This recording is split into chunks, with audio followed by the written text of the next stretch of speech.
Hi there, it's Sue, and thanks for joining me for Tips and Talk Day. These are bite-sized topics that I pull from community questions and things that I'm observing in the world of handmade small business. If you'd like to submit a topic, DM me over on Instagram at Gift Biz Unwrapped. January is a big deal here at Gift Biz Unwrapped because this is the month of National Bakers, Crafters, Makers Day. I created this nationally recognized day last year to uplift and highlight handmade creators worldwide. Last week on Tips and Talk, I talked about the development of this year's theme and the steps I took with the committee and a professional designer for our logo development. Today, I want to take a step back and explain why I created the day in the first place and its significance.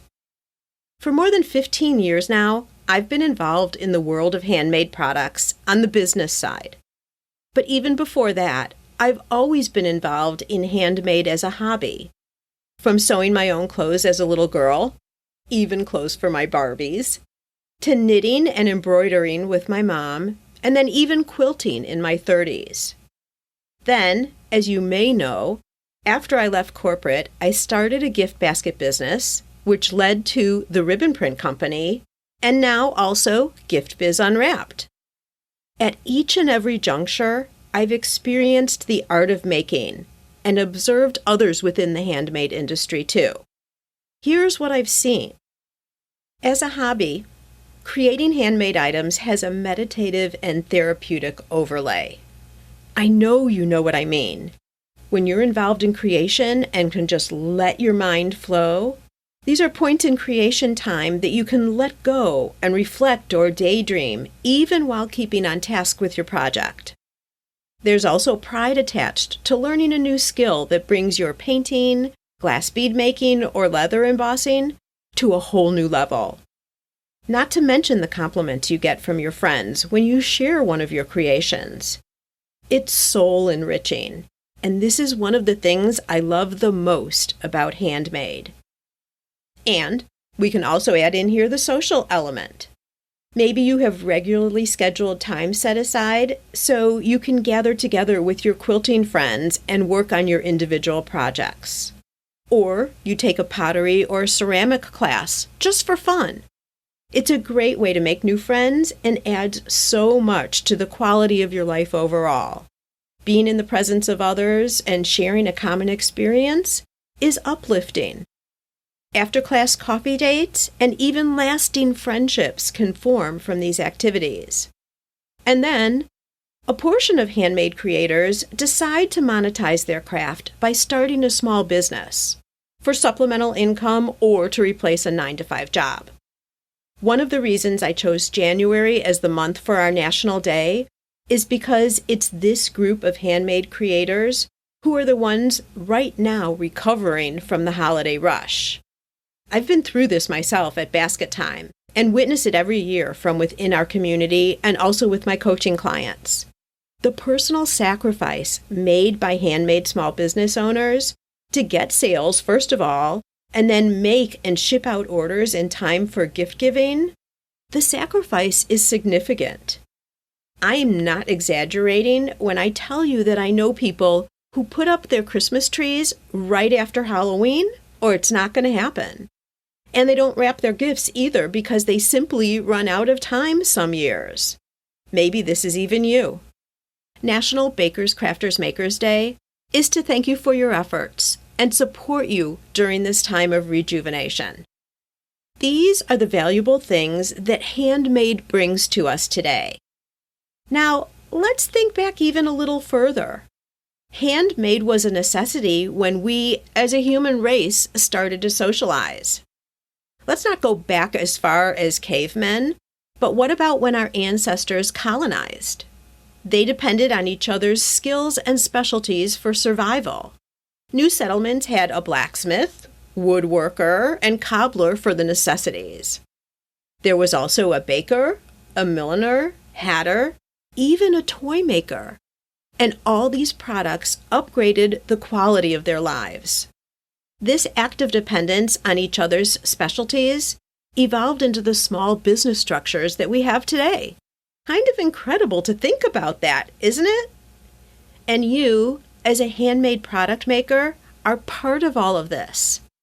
That is why I created National Bakers, Crafters, Makers Day, to celebrate the history of making and to highlight you. Making handmade products comes from the soul. It's an investment of time and energy.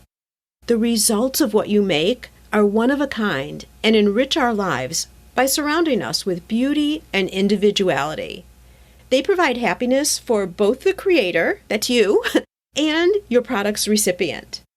Happiness is something our world needs and continually seeks, which is what led to our theme this year, Handmade Heals the World.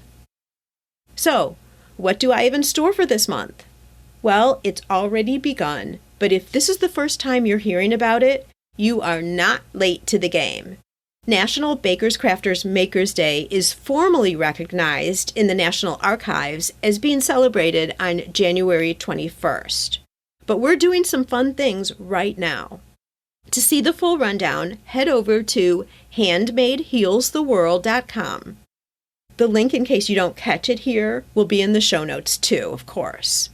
I'll be talking specifically about what's happening on January 21st in the next Tips and Talk episode.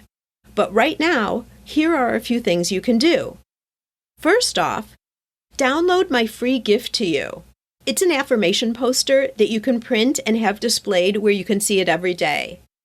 Or add it as a background to your phone for daily reminders of how special you are. You can also share a handmade memory with us and read about memories from others. It's a total feel-good experience as you go through others' memories and reflect on the special moments that they conjure up for you. That you can see also at the same link, handmadehealstheworld.com. You can view others' memories and you can submit your own right there.